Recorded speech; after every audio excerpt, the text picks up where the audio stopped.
Hello student, start करते हैं case based study question chapter 9। तो क्वेश्चन में बोला गया है tower shown of height 80 metre, a bird is sitting on the top of the tower as shown at point A. After 2 seconds the bird flies away horizontally but remain a constant height. Now angle of elevation from observation point C changes from 45 to 30. ठीक है, आपको question में figure दी गई है, आपको बोला गया है यहाँ पे एक टावर है आपके पास, ठीक है, और वहां पे क्या हुआ, बर्ड्स बैठे हुए हैं, ठीक है, 80 मीटर हाइट है टावर की, बर्ड बैठे हुए हैं और बर्ड क्या हुआ, कांस्टेंट स्पीड पे कांस्टेंट हाइट पे फ्लाई करके गए हैं A to D। क्लियर बेटा, यहाँ पे बोला गया है after 2 second the bird flies away horizontally but remain a constant height. वो फ्लाई करते हैं यहाँ पे बट कांस्टेंट हाइट पे, ठीक है, और वो टाइम जो लेते हैं वो कितना है आपके पास, 2 सेकेंड। ओके, आगे बोला गया है now angle of elevation from observation point C changes from 45 to 30। जो एंगल ऑफ ऑब्जर्वेशन था पॉइंट सी से वो 45 से क्या हो गया 30। यहाँ ए से वो बना रहा है 45 और डी से क्या बनाएगा यहाँ पे 30। ओके, आपको क्वेश्चन में बोला गया है बीसी। बीसी मतलब आपको बीसी डिस्टेंस फाइंड करना है। तो फर्स्ट पार्ट आप सॉल्व करें। बीसी डिस्टेंस फाइंड करने के लिए बेटा हम क्या लेंगे, ACB ट्राइंगल लेंगे, ठीक है, इन ट्राइंगल ACB। तो यहाँ पे आप देख रहे हैं एंगल आपको 45 दिया गया है, तो मतलब यहाँ पे tan 45 आपको लेना है। tan 45 किसके इक्वल हो जाएगा, AB अपॉन में BC, ठीक है। क्यों बेटा, आपको पता है ये परपेंडिकुलर अपॉन क्या होता है, बेस, वो किसके इक्वल होता है, tan के। अब यहाँ पे tan की वैल्यू क्या आएगी, tan 45 होता है 1 के इक्वल। AB आपको दिया गया है हाइट ऑफ टावर, वो क्या है 80, और BC, तो BC यहाँ पे मल्टीप्लाई हो जाएगा तो 80 इसकी वैल्यू आ जाएगी। तो हम यहाँ पे लिख लेते हैं क्योंकि स्पेस कम है आपके पास।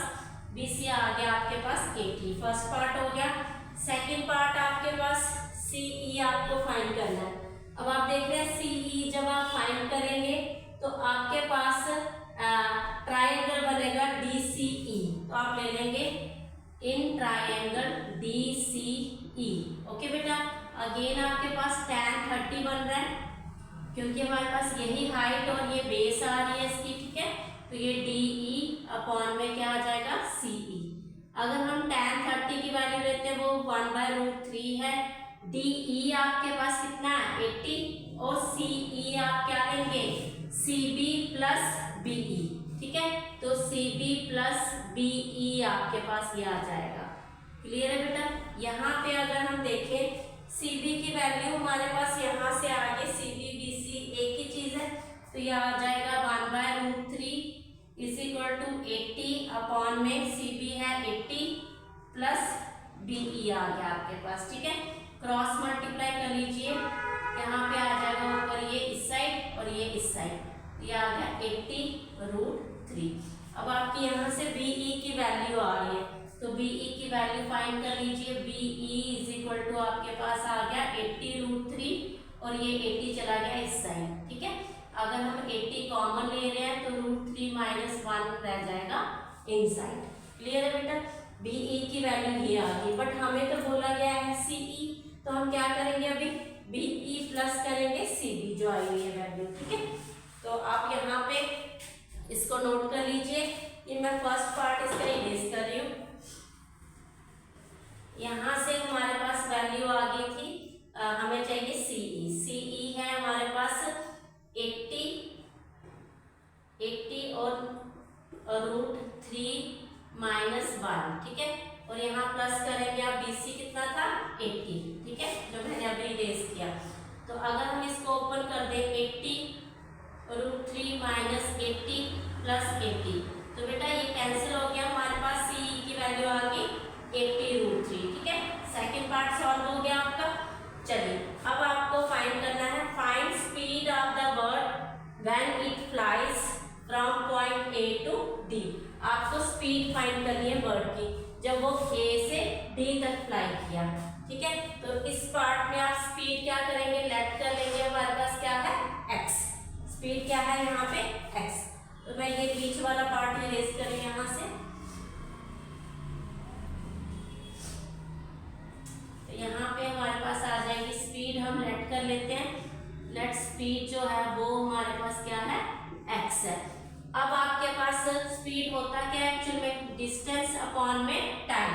तो डिस्टेंस हमारे पास ये वाला कितना आया था BE, ये आपके पास है, तो आप ले लेंगे 80√3 -1, और टाइम कितना दिया था इसका, यहाँ से आपको बोला गया था 2 सेकेंड बर्ड क्या हुए फ्लाई किए कांस्टेंट हाइट पे, तो 2 से आप इसको डिवाइड करेंगे, आपके पास 40√3 -1 जो है आपके पास स्पीड आ जाएगी मीटर पर सेकेंड। ठीक है, क्योंकि टाइम की यूनिट क्या है सेकेंड है यहाँ पे, और डिस्टेंस क्या था मीटर, ये मीटर है आपके पास। ठीक है, ये आ जाएगा मीटर पर सेकेंड।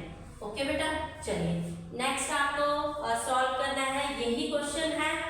AD आपको बोला था यहाँ तक स्पीड, अब बर्ड कवर्स डिस्टेंस AD इन 5 सेकेंड, 2 की बजाय अगर वो 5 सेकेंड लेते हैं तो हमारे पास स्पीड ऑफ बर्ड मीटर पर सेकेंड में क्या आएगी।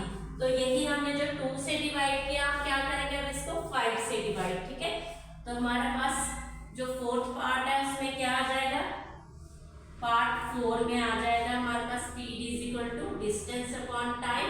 तो ये है हमारे पास 80√3 -1 अपॉन में 5, तो 5 16 × 80, तो ये आ जाएगा 16√3 -1 मीटर पर सेकेंड। तो very very important question, expected question है, एग्जाम में आने वाला क्वेश्चन है। तो विशिंग यू गुड लक।